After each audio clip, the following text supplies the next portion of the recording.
Life లో ఇటు side రావనుకున్నా, ఏంటి సంగతి? పై పోర్షన్ లోకి పార్టీని పట్టేసా. ఓహో, ఇక్కడికి వచ్చేద్దాం ఎవరికి? Commissioner of police. Commissioner of పోలీసా? అంత కంగారు పడతావేంటి? కమిషనర్ ఆఫ్ పోలీస్ ఆఫీస్ లో పనిచేసేవారు. అక్కడ పనిచేసేవాడా? అతడు కాదు, ఆమె.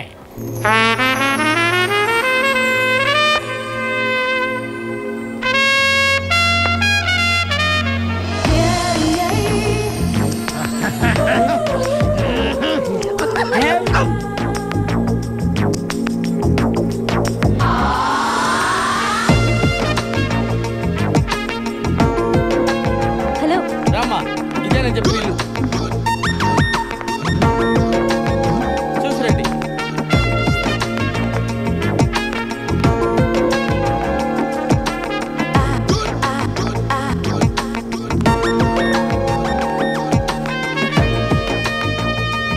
రండమ్మా, రండి. అది ఫస్ట్ క్లాస్ హౌస్. అదమ్మా బెడ్రూమ్. చూడండి, బ్యూటిఫుల్ బెడ్రూమ్. వెంటిలేషన్ అది బాగుంటుంది. అది కిచెన్, అది కిచెన్, అది కిచెన్ అన్నమాట. మీకు నచ్చింది కదమ్మా? బాగుంది, ఇక్కడే సెటిల్ అయిపోతాను. అమ్మయ్యా, గుడ్ డెసిషన్.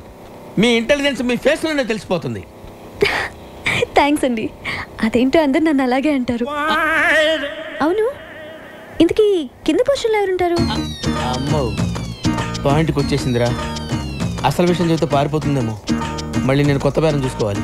అంటే 2-3 బ్యాచులర్స్ ఉంటున్నారమ్మా. బ్యాచులర్సా? అంటే బ్యాచులర్స్ బ్యావర్స్ వాళ్ళు మాత్రం కాదమ్మా, కష్టపడి పని చేసుకునే వాళ్ళు. పక్కనే 2 వీలర్ స్టాండ్ కాంటాక్ట్ తీసుకుని ఉంటున్నారు. అందులో చిన్న ఒకడు ఉన్నాడు, మంచి హైట్, 2 మంచి పర్సనాలిటీ, ఇరికోడు. అలాగా? ఒట్టు. ఇవన్నీ కాదు కానీ ఒక్క మాటలో చెప్పాలంటే నన్ను చూసి ఎవడన్నా భయపడతాడా? మీ ఆవిడ కూడా భయపడదు అనుకుంటా. కరెక్ట్గా చెప్పావమ్మా, కానీ చిన్న భయపడతాడు. వాడిని చూసి అరే చిన్న ఇలా రారా అంటే చాలు గడగడ గడగడ వణుక్కుంటూ వచ్చి చేతులు కట్టుకుని నిలబడి విల ఏం చేస్తాడు. అవునా? ఒట్టు. నువ్వు మాత్రం వాడితో గట్టిగా మాట్లాడే తల్లి. భయపడి పారిపోయాడంటే నేను వేరే కొత్త ప్యాసింజర్ చూసుకోవాలి. ఈ కాలం కుర్రాళ్ళకి కాస్త కూడా ధైర్యం లేదండి. కరెక్ట్ గా చెప్పారండి. నేను వస్తానండి. ఓకే అండి. హలో, వాడి పేరేం చెప్పారు? చిన్న కదా? ఎందుకమ్మా అంత అరుస్తావు? ఎందుకు అంత గట్టిగా పిలిస్తే భయపడి చస్తాడమ్మా.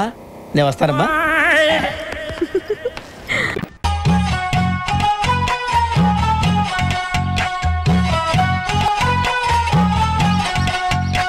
నువ్వేం మాయ చేసావో కానీ ఓ మనసాచి పమ్మాని సాన్ని క్షణం మాగనంటోంది వాణి మరీ చిలిపిది వయసు.